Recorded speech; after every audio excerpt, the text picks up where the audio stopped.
Solo Vlog Challenge, hosted by Ka-Business.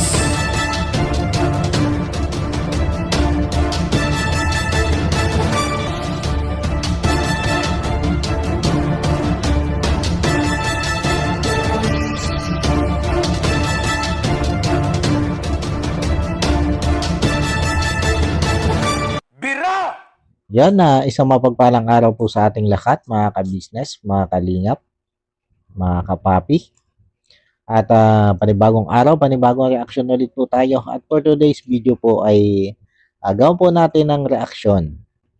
Itong binuong plano nitong si ka-business na muling maglunsad ng solo vlog challenge.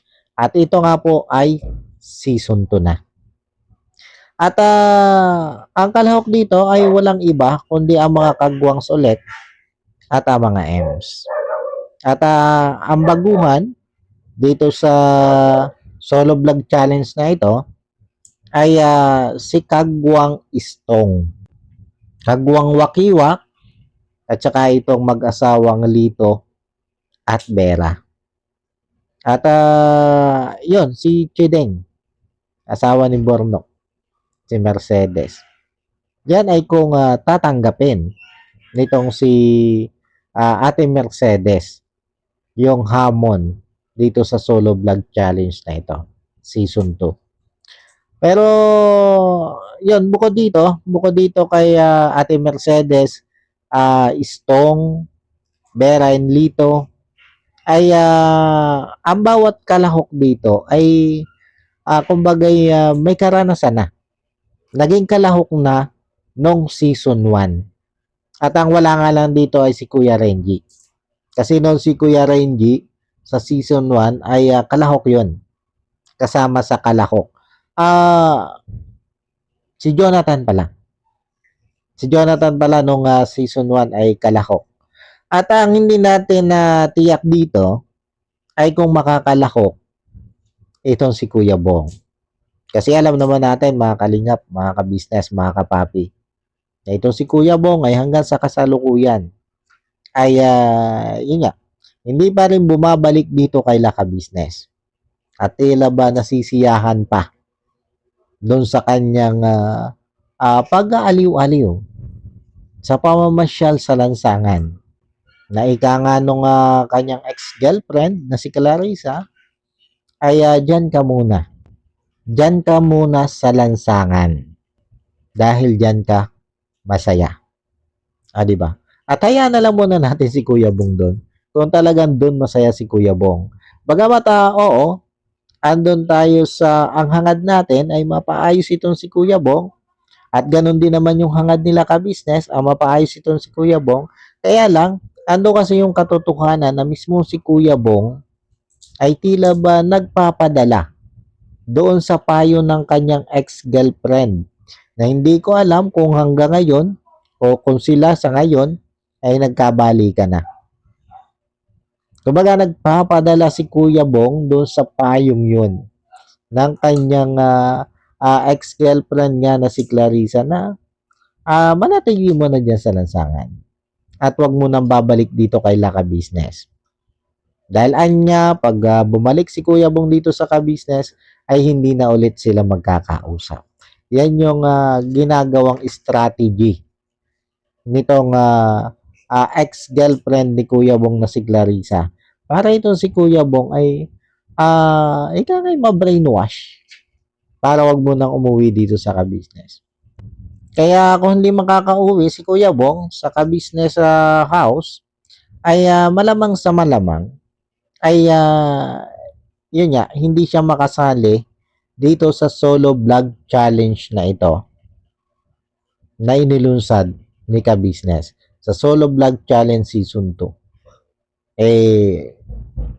Kung tutuusin, si Kuya Bong ang isa doon sa nanalo nung season 1. Di ba mga ka-business, mga kapapi?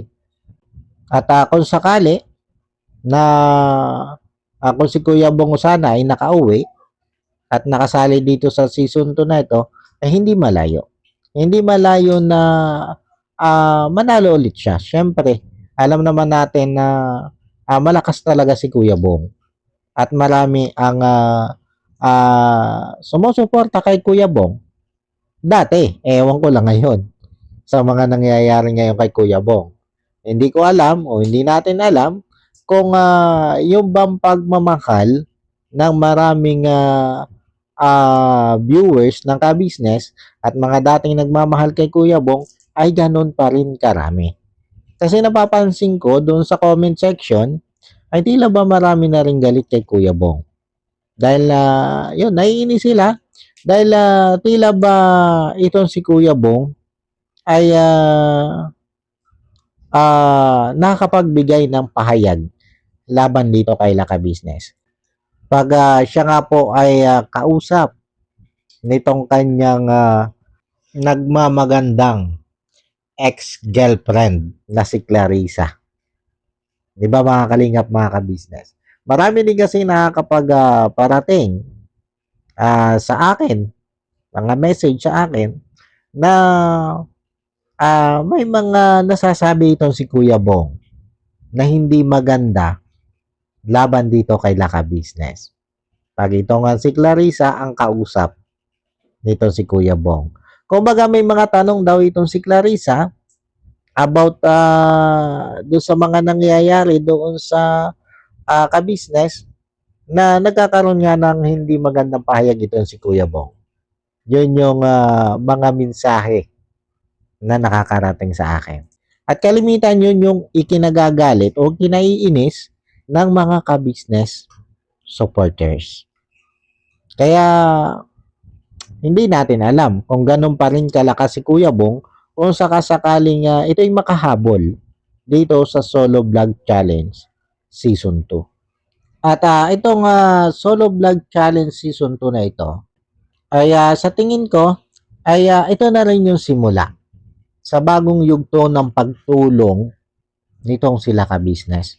Kasi nabanggit din naman dito ni ka-business na ang magiging subject nitong bawat kalahok dito sa Solo Vlog Challenge Season 2 na ito ay sila yung panibagong tutulungan nitong sila ka-business ng tuloy-tuloy hanggang sa mabago ang takbo ng pamumuhay ng mga ito.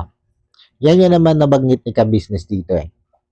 Kaya sa tingin ko ito na yung simula ng tuloy-tuloy na muli nilang pagtulong na kalimitan ay siyang hinahanap dito kay Laka Business.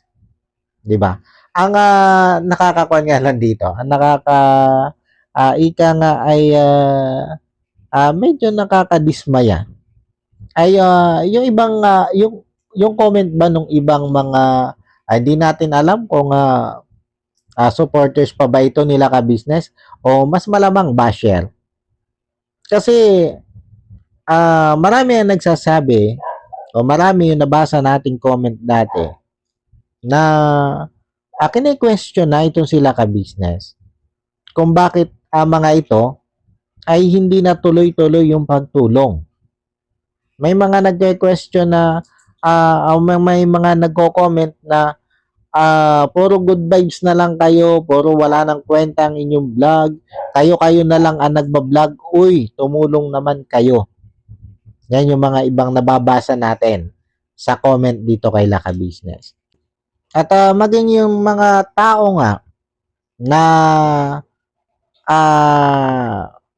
ika nga ay kumakalaban dito kay Laka Business, nagpapasaring dito kay Laka Business, o naghahangad na ibagsak itong sila ka-business, ay yan din yung ipinupuna dito kay Laka Business.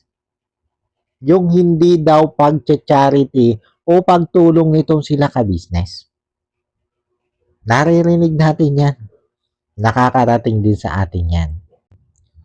Tapos, ngayon naman, na eto nga, nagpaplano itong si ka-business, at ito nga, sinimulan na niya na ipahayag na simula nitong itong gabing ito ay ito na yung starting ng Solo Vlog Challenge Season 2. Ay eto nung ihayag ni ka-business ang simulang ito ng solo vlog challenge sa season 2, ay may mga nagko-comment pa rin ng negatibo na may solo vlog challenge pa daw, na nalalaman nitong sila ka-business, ay samantalang mahina na naman daw ang views nitong si ka-business. Yan yung mga sinasabi nila. Di ba? Kumbaga, parang ang hirap, di ba? Ang hirap balansehin. Pag hindi tumutulong, ibabash. Hindi na daw natulong. Pag naman nagbabalak tumulong, may masasabi pa ring negatibo. Di ba? At hindi malayo, mga kalingap, mga ka-business, mga kapapi, na may magsabi na naman dyan na, oh, vlog ng mga kagwang na mga M's dyan sa official channel ng ka-business, yan, ng ka-business official. Dyan na naman i-upload. At si ka-business naman na makikinabang. Hindi malayo na may mag-comment na naman ng ganyan. Pero ngayon palang inuunahan ko na kayo na natural lang. Natural lang na dyan i-upload dyan sa ka-business official. Kasi pa-challenge siya ni ka-business eh. Diba? Pa-challenge siya ni ka-business. Kaya nararapat lang na dyan sa ka-business official yan i-upload. At ang gagamitin dyan sa solo vlog challenge na yan ay nagmula kay ka-business. Yung financial na gagamitin dyan ay provide ni ka-business. Kumbaga, nasa sa kalahok na lang kung maglalabas sila ng sarili nilang pera. At yan din yung aabangan natin. Kung sino nga ba sa mga kalahok ang mag-iinisyatiba na maglabas ng kanilang sariling pera. Diba? Kabang-abang yan, mga kalingap, mga ka-business. At para naman doon sa mga ika nga ay nambabash dito kay Laka Business. Doon sa mga naiinggit dito kay Laka Business. Sana naman, halip na mambash kayo, suportahan nyo na lang itong ginagawang ito ni ka-business. Dahil ito namang ginagawa na ito nila ka-business, para din doon sa mga kababayan natin na ika nga ay karapat dapat na matulungan. At sa pamamagitan nitong solo vlog challenge na ito, ay muling makakatulong ang ka-business official doon sa mga kababayan nating nararapat lang na matulungan. Kaya sana, halip na i-bash natin sila ka-business, ay suportahan na lang natin. Pag-ibayuhin natin ang suporta natin kay Laka Business. Lalo na nga dito sa kanilang paglulunsad ng solo vlog challenge na ito. Na sinasabi ko nga ay ito na ang muling pagsisimula ng muling pagtulong nitong sila ka-business. Sana ibalik natin yung sigla ng ating suporta sa channel ni ka-business. Sana nga bumalik na yung lakas ng views nitong sila ka-business dati. Nang sa ganon ay magtuloy-tuloy na ulit yung kanilang pagmimisyon. At nang sa ganon ay hindi lang itong magiging subject dito sa solo vlog challenge na ito ang matulungan nila ka-business. Dahil sabi ko nga, once na bumalik yung sigla, yung lakas ng kanilang views, napaka-imposible na hindi ibalik nila ka-business yung sigla ng kanilang pagtulong doon sa mga kababayan natin na higit na nangangailangan. Diba mga kalingap, mga ka-business? Inaasahan natin yan. Kaya sana mga kalingap, mga ka-business, mga kapapi, ay suportahan po natin. Suportahan po natin itong adhikain ito ni ka-business. Suportahan po natin itong ilulunsad na solo vlog challenge season 2 nila ka-business. Na sa ganon, makatulong din tayo kay ka-business para doon sa gagawin nilang tuloy-tuloy ng pagmimisyon, tuloy-tuloy ng pagtulong. At lagi nating isipin mga ka-business, mga kapapi, na yung simpleng panonood natin kay ka-business ay kasakasama po tayo dito sila ka-business doon sa ginagawa nilang pagtulong o doon sa gagawin nilang pagtulong. Yan po ang lagi nating tatandaan. Wala man tayong naiabot na ika nga ay financial dito kay ka-business para maitulong doon sa mga kababayan natin na higit na nangangailangan, ay yung simpleng panonood natin at hindi natin pag-skip ng ads sa kanilang mga video. At yung mismong pagtatapos natin sa kanilang mga video, napakalaking tulong po nun para dun sa kanilang gagawing muling pagbabalik sa pagtulong.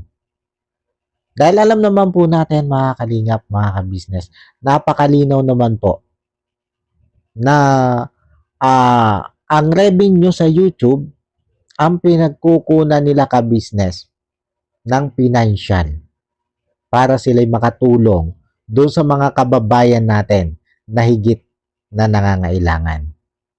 At para lumaki yung kanilang revenue sa YouTube ay syempre kinakailangan po natin na mas paigtingin pa ang ating pagsuporta kay ka-business.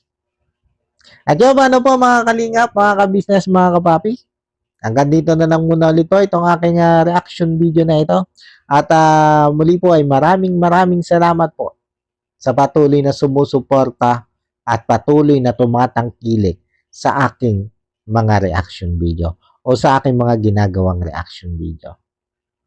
At yun, bago po tayo magtapos mga kalingap, mga ka-business, mga kapapi, syempre, lagi na po natin paalala, lagi lang po natin suportahan ka-business official, Papa Dins TV, at ka-business family. At ganoon na rin po ang lahat ng kagwangs ni ka-business. At ganoon na rin po ang lahat ng reactors ng ka-business. Andiyan nga po sila Taong Gala, Ma'am First Channel, Kalingap Turak, Alminda Mix Vlog, Annalisa Reality Vlog, Kuya Allen TV. At syempre ang inyong lingkod, Anime Reactors TV. At isama na rin po natin mga ka-business, mga kapapi, mga kalingap, sa patuloy po nating susuportahan ang ama ng kalingap na walang iba kundi si Kuya Bal Santos Matubang. Ganon din po si Kalingap Rob at Ate Edna Vlog, ang may bahay ni Kuya Bal Santos Matubang. At ganoon na rin po ang may bahay ni Kalingap Rob na si Ma'am Jack Tapia Matubang. At syempre ganoon na rin po ang lahat ng Kalingap partners at lahat ng Kalingap reactors. At yun mga kalingap, mga ka-business, pinaglalambing ko din po sa inyo na suportahan din po natin sila Etsme Bebang Official, Erlinda Official Vlog, Blessful Balance, Pretty Mind 143, LBOFW Abu Dhabi, Nana Channel TV, Scarlett Arellano Mix Vlog, Ka-Edit Mix Vlog, Kawaki TV Official, Dindin Mix Vlog, Jewel Channel, Nora Mix Vlog, at Best Friend Italy. Yan, support po natin yan mga kalingap, mga ka-business. At yung paano po, muli po ay maraming salamat po. God bless po sa inyong lahat. And I love you all. Bye-bye.